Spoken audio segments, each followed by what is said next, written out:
New York Times has a look at what we can all expect with regards to inflation in the coming year, also with a little bit of analysis of how wrong economists were last year, and so whether we should really be listening to economists' estimates this time around. Let's go ahead and put this up on the screen. So they say, at this time last year, economists were predicting that inflation would swiftly fade in 2022 as supply chain issues cleared, consumers shifted from goods to services spending, and pandemic relief waned.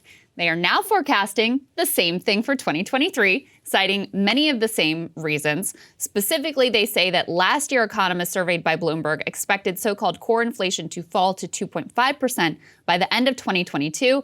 Instead, it is currently running at about 5%, twice that pace. This year, forecasters expect inflation to fade to 3% by the end of 2023. So they added in, I guess, a little bit more humility in terms of their lower inflation predictions, but still are predicting that inflation is going to ease. Well, look, I think it's one of these where we have no idea, and we should all be humbled by that. You know, one of the reasons that inflation could get a lot worse is because China ends COVID zero and their demand goes way up, which means that all of our domestic gas prices go sky high. So that could have nothing to do with the war in Ukraine. It could have nothing to do with that. It'd probably, frankly, be better for the people of China. It'd be way worse for us. There could be some sort of another horrific lockdown in China, and then inflation could get much better here. Yeah. Or it could be the opposite, where they lock down the Foxconn facilities and all that, and we have supply chain problems all over again. What's the universal theme? No clue. We could have a deal in Ukraine, and that could make everything much better. We could have a massive escalation, and that could make everything much worse. Way worse. We could have a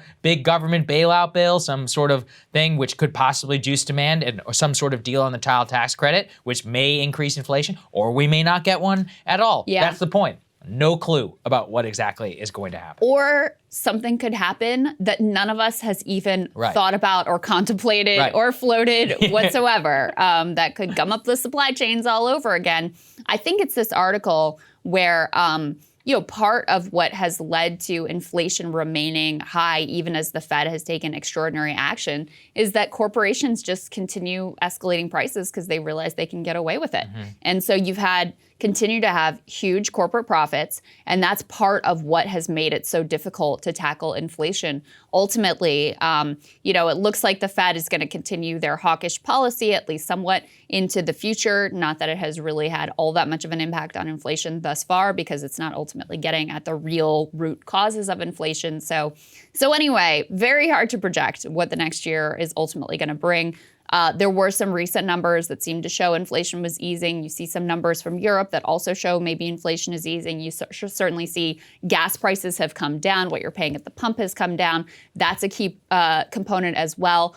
Rent prices apparently have also eased, and part of the expectation of why economists think that inflation will fall is because, think about it, if your rent prices go down, it takes a while for people to move into different apartments and to begin having those rent payments really show up in terms of inflation going down. So that takes a while to get into being reflected in the numbers, so they think that that's going to happen in the future. But ultimately, it's a whole lot of guessing games. We don't know. Uncertainty about the future, especially when you have a massive war going on and very unpredictable actions in China. Also, the way that we react to this is totally wonky and crazy. Like, inflation goes down to only 7%, and then the market goes up by 800 points. So you're like, well, hold on, 7% is still bad. So what does that even mean? And what are our actual expectations are going to be? I think we got no clue. I would personally brace for the worst, just in case. Hope for the best. Yeah. Prepare for the worst.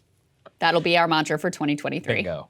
All right. Love you guys. See you soon. Hey guys, ready or not, 2024 is fully upon us now, and Saagar and I have been brainstorming ways that we can really up our game for this critical election. Yeah, we rely on our premium subs to expand our coverage, to add staff, to upgrade the studio. We just want to give you the best independent coverage of this election, which is possible. So if you can help us out, become a premium subscriber today, breakingpoints.com, or the link is down here in the description video. It really means the world to us, and if you like what we're all about, this is the best possible way to keep us 100% independent, working only for you.